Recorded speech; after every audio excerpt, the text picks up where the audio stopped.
God of War, Ghost of Sparta, Volume 9. This is the Heraklion continued video. Heraklion is actually one of the cities of Crete. So in this room we have a pair of Medusas, and then we have another one that spawns after. According to the bestiary, I went to the Wikia for this game, and it looks like this is the only iteration of the Medusa, or Gorgon, however you want to think of these guys.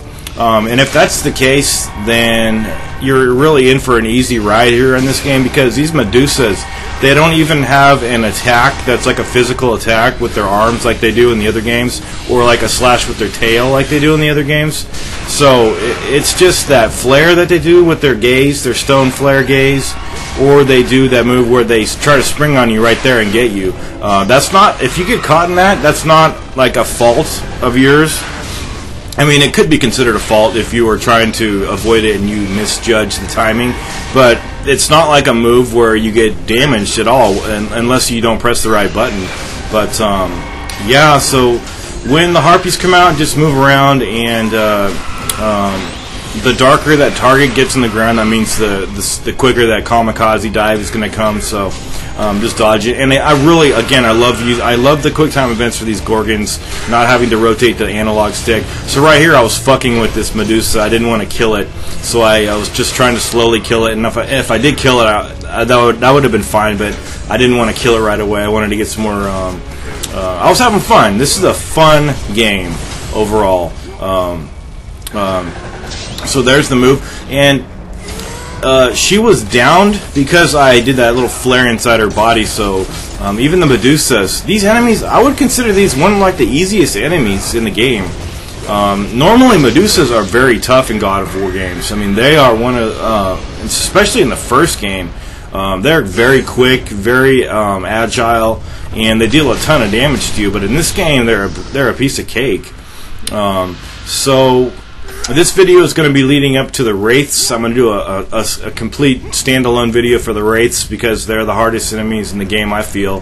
The cheapest enemies too, but they also involve skill. They're not fully cheap, like satyrs. I guess it would kind of be like the sister enemy of like the satyrs, as far as cheapness. But you definitely come down here first of all and get these two chests, and then we're going to be doing some beam walking up ahead, but I fast forwarded the footage because it's really boring and I kept falling off, as many people do, because it's so narrow of boards you have to walk on. And I don't need to tell you how to walk on beams for my guide, but remember to get those chests. It's important to get all the chests in this game, for obvious reasons.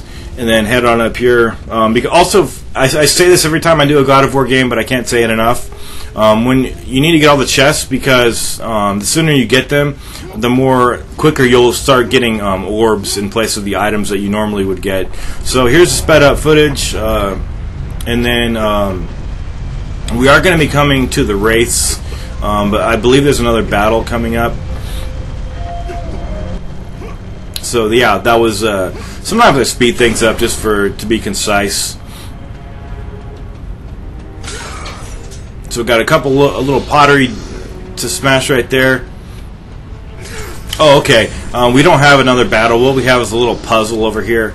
This is a very simple puzzle. All you need to do is move this block, this piece of the statue over to where I think it's like an ancient kind of fireplace, into that area over there, and then just do a double jump onto the top of this platform, and then there's going to be a lever on top of the fireplace up here that you need to pull, and then we're going to be bringing the statue back up to this area. But this is a sequence in which you need to do the events, and there's not a timer. Incidentally, this is not on a timer, so you don't have to rush. But see how quickly he drags the objects. This is how fast he drags objects in God of War 3. So even though you can't charge up a kick and kick the objects in this game, at least he's dragging it very quickly. Look how quick he drags this stuff. That's the speed we need stuff being dragged at in this game. So there may be a battle downstairs. I'm not completely sure. But all you need to do here is place this piece right there, and then I'll lock it into place, and then there will be a quick time event where you just tap the circle button. Tapping that circle button really gets old. I'm really kind of interested to see what kind of changes they're going to do to the QuickTime events in God of War Ascension, because I know there's going to be some.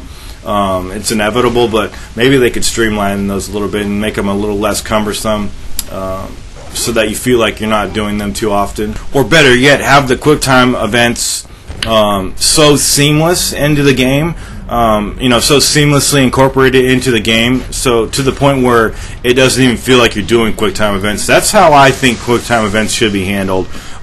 They could really ruin a game. I mean, look at Resident Evil 6. So smash these pots over here, and I do recall that there is one final battle here, and we're facing some skeletons that are technically called Cursed Remains, and you can't skip these guys because the platform won't lower until you kill these guys, allowing you to cross. But these guys, I like the skeletons in this game. They have very quick attacks, as you saw right there. I wasn't fast enough to block right there. They will fall. They will keep falling down once you deal damage to them. They will fall down, break into pieces, and they will eventually die. It's just that they kind of take their time to reform and come back up. And they're one of the more interesting and fun enemies in the game. I mean, an enemy like this, they probably wouldn't exist if it wasn't for like the original Castlevania game. Those skeletons that you can never kill. You can only subdue and then pass. And that's not to say that this game is, doesn't have any innovation or imagination, but things build off one another in life sometimes. So I was trying to do the flare move. So right there, I thought holding the square button to do the flare inside the guy's body would make him explode, but obviously an enemy like this, if they explode, they're probably just going to go into different kind of pieces, which they do ordinarily. So hop up here, and this is the platform lowering that I was talking about. So grab the chest if need be, and then there's a couple of carbonized citizens to smash for orbs. And then, like I mentioned in the beginning of this video, the next video is going to be a standalone video for dealing with the wraiths, because they are very hard, and the learning curve for dealing with those guys is very high. So we're just going to do a little bit of wall traversing over here, and then the next video will be the Wraith video. So everybody take care, and I'll see you in that video.